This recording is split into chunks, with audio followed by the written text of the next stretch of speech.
Jared and Nick here from Sharpbridge Funds Management.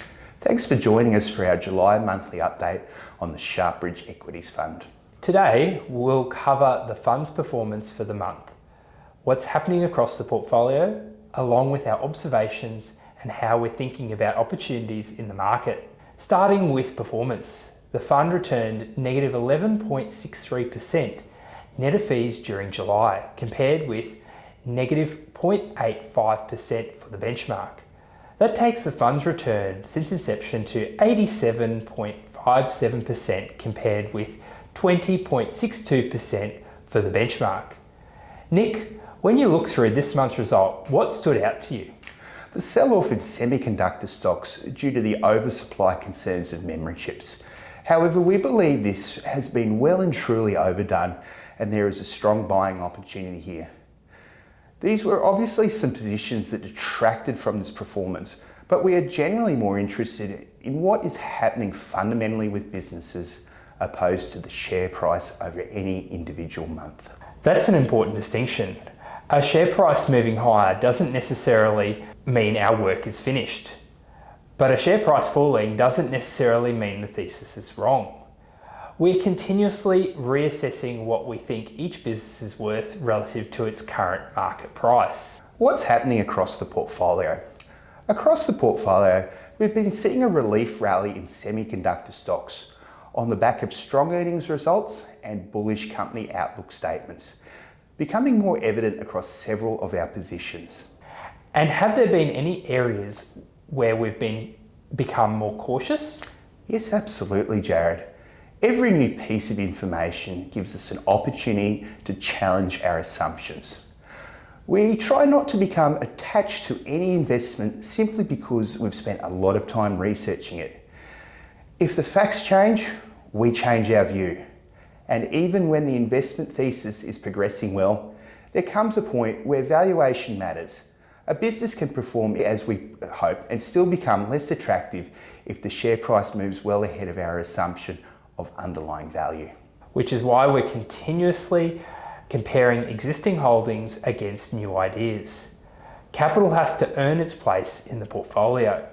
One of the things we'd like to do with these updates is share some of the questions we're researching without discussing individual investment ideas.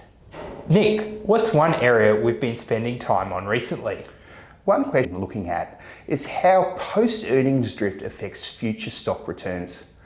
What we're generally trying to understand is whether there are particular characteristics that improve the profitability of a successful investment outcome. Rather than relying on a single factor, we're interested in how things like valuation, earnings momentum, management incentive, balance sheet strength, capital allocation, and changes in investor expectations interact. So the research is really about improving the quality of the investment decision-making process? Exactly. We're not looking for a mechanical formula that tells us what to buy. We're trying to understand which characteristics historically matter, which ones don't, and where fundamental analysts can give us an advantage.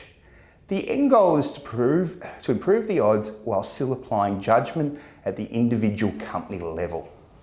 And importantly, most companies we research never make it into the portfolio. That's right. A large part of investing is saying no. For an idea to enter the fund, we need to be comfortable with the business, the valuation, potential return, and the downside if our assumptions are wrong. How would you describe the current opportunity set today, Nick? Thanks, Jared. I'd describe it as very strong. There are certainly interesting businesses we're researching at the moment, but we're maintaining a high hurdle for putting in new capital to work. One of the things we're very conscious about is distinguishing between a good company and a good investment. A very high quality business can still be unattractive if too much optimism is already reflected in the share price. Conservatively, something looking cheap on a screening metric doesn't necessarily make it attractive. We're generally looking for situations where our assessment of future earnings and intrinsic value are materially different from what appears to be reflected in the market price. Exactly. And ideally, we want to understand why that discrepancy exists.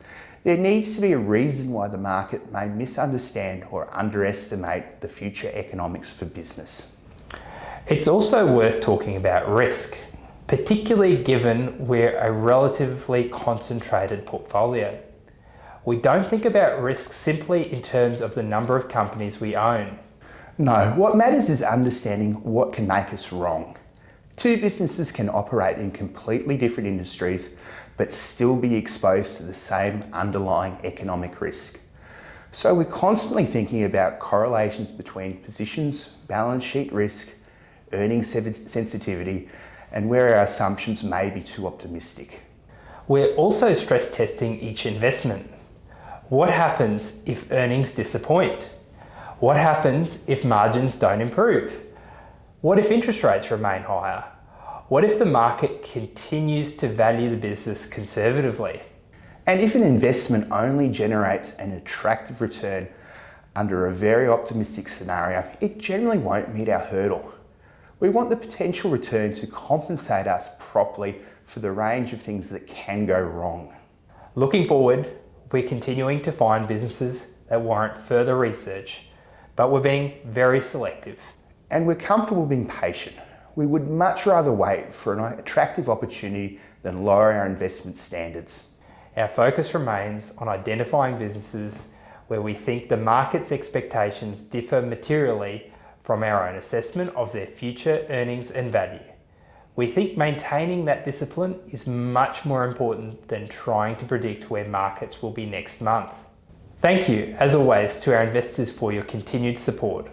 We welcome you to attend our upcoming roadshows in October and November across Perth, Adelaide, Melbourne, Sydney, the Sunshine Coast, Gold Coast, and Brisbane.